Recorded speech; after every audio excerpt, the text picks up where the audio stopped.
Bismillah, Assalamualaikum warahmatullahi wabarakatuh. Waalaikumsalam warahmatullahi wabarakatuh. Selamat pagi anak-anak, bagaimana kabarnya hari ini? Pagi Bu, alhamdulillah baik.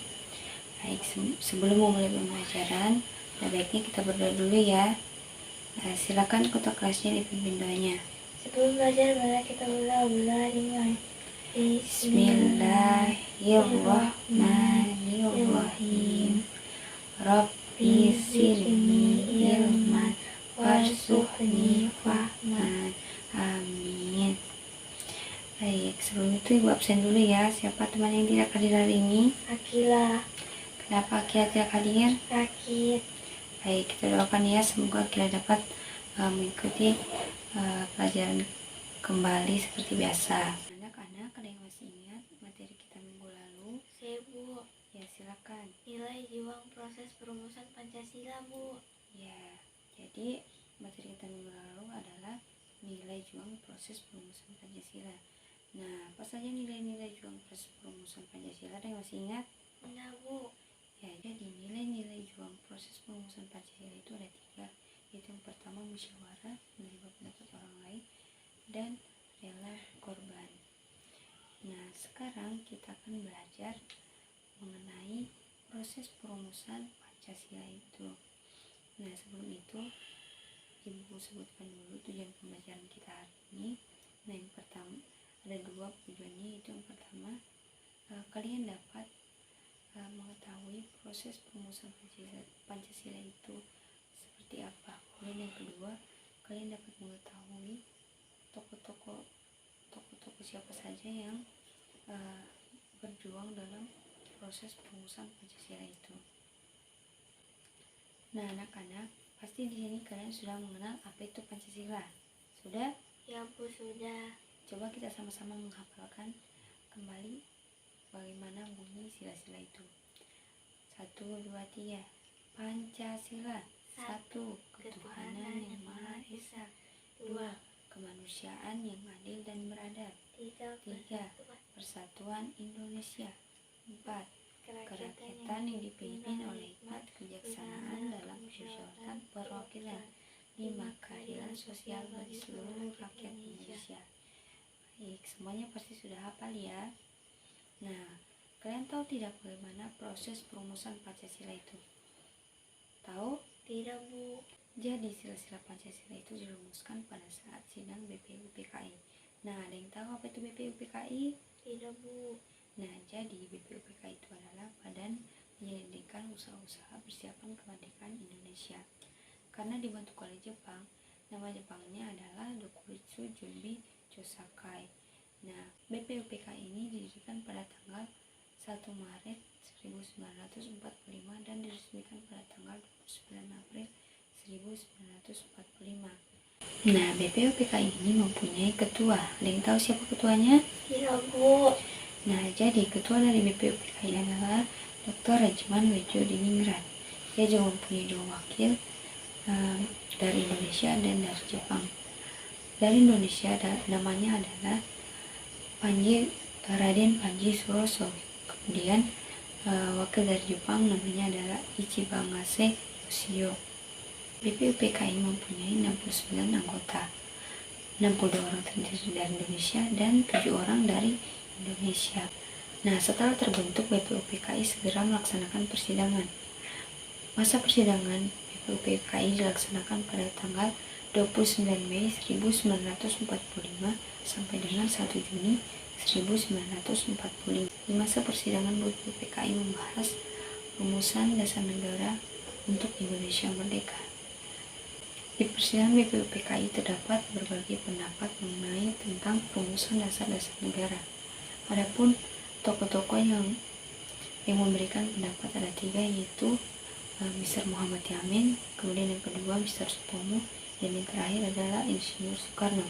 Yang pertama adalah Mr. Muhammad Yamin. Mr. Muhammad Yamin menyampaikan pendapatnya pada sidang BPUPKI pada tanggal 29 Mei 1945.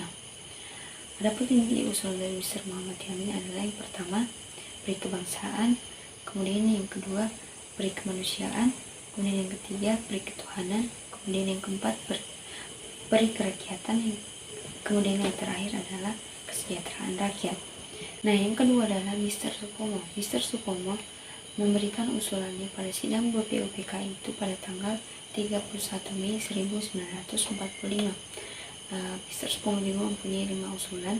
Yang pertama, ketuhanan, kesejahteraan, keseimbangan lahir batin, musyawarah, dan keadilan sosial.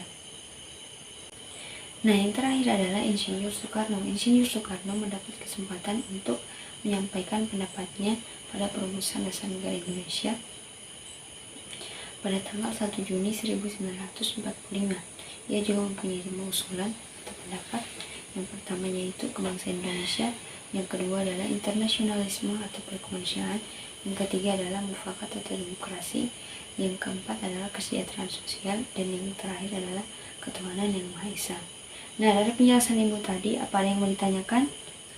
Bu. Ya, silakan. Bu, siapa tadi tokoh yang menyampaikan usulan yang pertama? Nah, jadi tadi yang menyampaikan usulan pendapat atau pendapatnya, yang pertama, tokoh yang pertama itu adalah Mr. Lihat di papan ya, adalah Mr. Muhammad Yamin. Nah, jadi dia adalah Mr. Muhammad Yamin. Ia menyampaikan pendapatnya itu pada tanggal 29 Mei 1945. Ada lagi? Enggak ada, Bu. Baik. Nah, anak-anak, kita lanjut lagi ya. Iya, Bu. Setelah persidangan BPK ini berlangsung, namun perumusan dasar negara Indonesia untuk merdeka ini belum terbentuk. Sementara BPK ini akan istirahat selama 1 bulan penuh. Maka BPUPK ini membentuk panitia perumusan dasar negara Indonesia yang beranggotakan 9 orang atau disebut dengan panitia 9. Nah, dapur anggotanya itu ada 9 orang. Ada yang tahu siapa anggotanya? Enggak, Bu. Nah, jadi yang pertama itu adalah Insinyur Soekarno sebagai ketua, yang kedua Bung Karno Sakir, yang ketiga Dr. Andes Muhammad Hatta, yang keempat Kiai Haji Abdul Wahid Hashim, yang kelima Mr. Muhammad Yamin, yang keenam Haji Abdul Salim, dan yang ketujuh Ahmad Subarjo, yang kedelapan itu Abi Kusno Cokrosuryo, dan yang terakhir itu adalah Maramis. Kerja keras dan cerdas oleh panitia 9 ini membuahkan hasil pada tanggal 22 Juni 1945 yang berhasil merumuskan dasar negara Indonesia merdeka. Rumusan dasar negara itu oleh Mr. Muhammad Yamin yang diberi nama Piagam Jakarta atau Piagam Charter, yang di dalamnya berbunyi, yang pertama, ketuhanan dengan menjalankan syariat-syariat Islam bagi para pemeluknya, yang kedua, kemanusiaan yang adil dan beradab, yang ketiga, persatuan Indonesia, yang keempat, kerakyatan yang dipimpin oleh hikmat kebijaksanaan dalam permusyawaratan perwakilan, dan yang terakhir adalah keadilan sosial bagi seluruh rakyat Indonesia. Berakhirnya kerja BPUPK itu pada tanggal 7 Agustus 1945. Dibentuklah Panitia Persiapan Kemerdekaan Indonesia atau PPKI pada tanggal 9 Agustus 1945, diketuai oleh Insinyur Soekarno dan wakilnya adalah Muhammad Hatta. PPK ini bertujuan untuk mempercepat persiapan kemerdekaan Indonesia. Nah, PPK ini berhasil merumuskan dan mengesahkan rumusan dasar-dasar negara Indonesia itu pada saat Indonesia merdeka pada tanggal 17 Agustus 1945.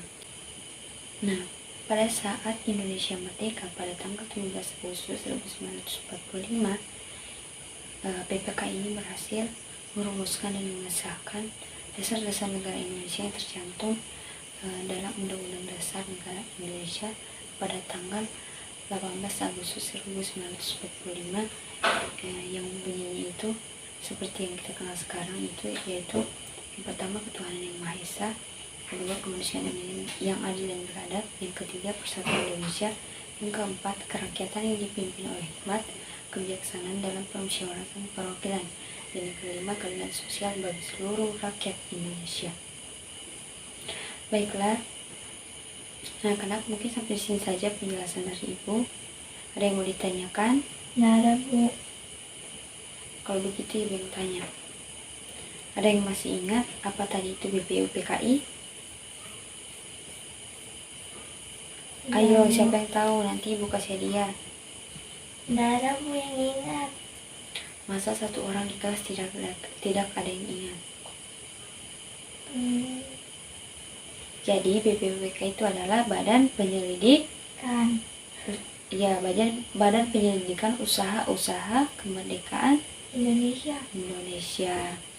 Ya, nah jadi tadi ada 3 yang memberikan pendapatnya. Siapa saja? Ayo. Muhammad Yamin. Ya, Mr. Muhammad Yamin. Yang kedua siapa? Nggak tahu, Bu. Mr.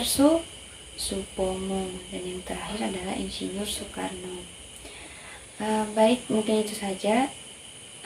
Sekian pembelajaran kita hari ini. Untuk menutup, kita akhiri dengan berdoa. Silakan dipimpin doanya. Sebelum pulang, mari kita berdoa dimulai. Bismillahirrahmanirrahim. Qul huwallahu ahad, Allahus samad, lam yalid wa lam yulad wa lam yakul lahu kufuwan ahad. Baik, mungkin itu saja yang dapat Ibu jelaskan materi kita hari ini. Kalau sampai di rumah jangan langsung dibuang bukunya ya, dipelajari lagi supaya nanti minggu depan kalau Ibu tanya kalian tahu. Iya, Bu. Oke. Hati-hati di jalan, pulangnya jangan lari-lari ya di jalanan. Iya, Bu. Jalan baik-baik di pinggir jalan saja supaya tidak ada yang tidak diinginkan terjadi. Iya, Bu. Baik, Ibu Hairi. Assalamualaikum warahmatullahi wabarakatuh.